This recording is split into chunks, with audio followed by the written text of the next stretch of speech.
एक लड़का था जिसका नाम था राज। और वो एक लड़की से बहुत प्यार करता था। एक दिन राज अपने घर पर फ़ोन कर रहा था कि अचानक कॉल कन्वर्ट होकर किसी लड़की को मिल जाती है और उनकी आपस में बातचीत होने लगी। राज को जब इस बात का एहसास हुआ कि कॉल डाइवर्ट हो गई है तो उसने उस लड़की से उसका नंबर मांग लिया।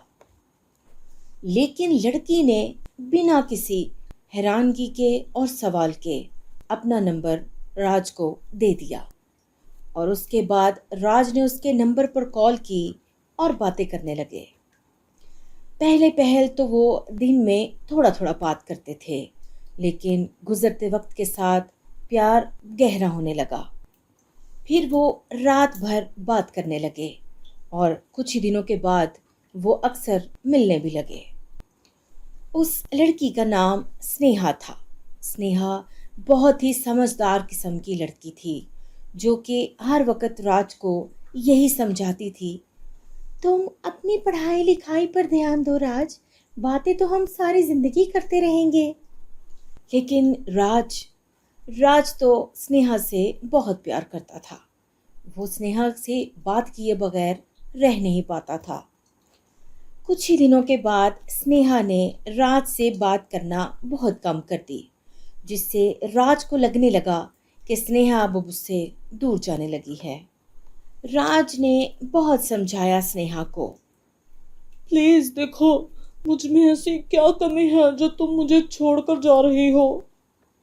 अरे बाबा, मैं तुमसे दूर नहीं जा रही हूँ, मुझे बस अपने करियर पर तवज्जो देना है। राज उसकी सभी बातें समझ गया और फ़ोन रख दिया और उससे मिलना भी बंद कर दिया। फ़ोन भी बहुत कम करने लगा। ऐसे ही वक्त गुजरता गया और अगले साल स्नेहा की शादी तय हो गई। कुछ ही दिन में उसकी शादी हो गई और उसने राज को धोखा देकर अपने पति के साथ हंसी खुशी जिंदगी गुजारना शुरू कर दी। राज इस बारे में कुछ नहीं जानता था। धीरे धीरे जो दिन में स्नेहा की एक कॉल आया करती थी, वो भी आना बंद हो गई। लेकिन राज खुद को यही कहकर समझाता था, स्नेहा अपने करियर पर तवज्जो दे रही है, वो उसके लिए बहुत ज़्यादा ज़रूरी है, इसीलिए वो मुझसे बात नहीं कर पाती है। ऐसे ही लगभग 2 साल गुजर जाते हैं। कोई भी कॉल स्नेहा की नहीं आती। बार बार राज उसे कॉल करने की कोशिश भी करता है, लेकिन कॉल नहीं लगती। और फिर अचानक से एक दिन स्नेहा की कॉल आ जाती है। हेलो राज, मैं तुम्हें बताना भूल गई, मेरी शादी हो गई है। तुम मुझे भूल जाओ राज। क्या ये था तुम्हारा करियर? तुम मुझे धोखा क्यों दे रही थी? मुझे पहले क्यों नहीं बता दिया?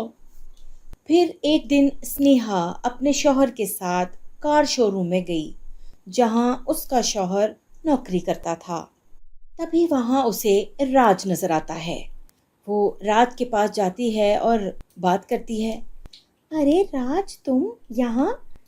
पता है, मेरे शौहर यहाँ पर काम करते हैं, 2 लाख रुपए महीना सैलरी है उनकी। और तुम क्या करते हो? तुम कुछ नहीं करते। तुमने अपने करियर पर फोकस ही नहीं किया, इसीलिए आज तुम गरीब हो।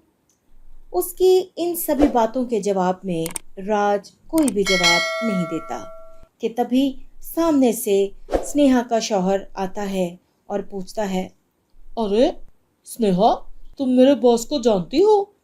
नहीं, मैं नहीं जानती, कौन है? अरे वाह, उनके साथ खड़ी हो और उन्हें नहीं जानती? इनका महीने का 700 करोड़ का प्रॉफिट होता है। ये सुनकर स्नेहा की आंखें फटी की फटी रह जाती हैं। उसके बाद राज स्नेहा को थोड़ा साइड पर ले जाता है और कहता है, मैं अपने करियर पर तवज्जो नहीं दे रहा था, इसीलिए तुम्हें लगता था ना कि मैं गरीब हूँ। हाँ, उस टाइम मैं सिर्फ तुम्हें चाहता था।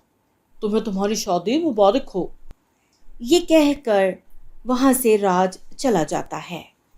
और उसके जाने के बाद स्नेहा अपने आप को कोसती रही कि उसने राज को धोखा क्यों दिया। दोस्तों, हमें किसी को उसके बुरे वक्त में छोड़कर नहीं जाना चाहिए। उसके अच्छे वक्त का इंतज़ार कर लेना चाहिए।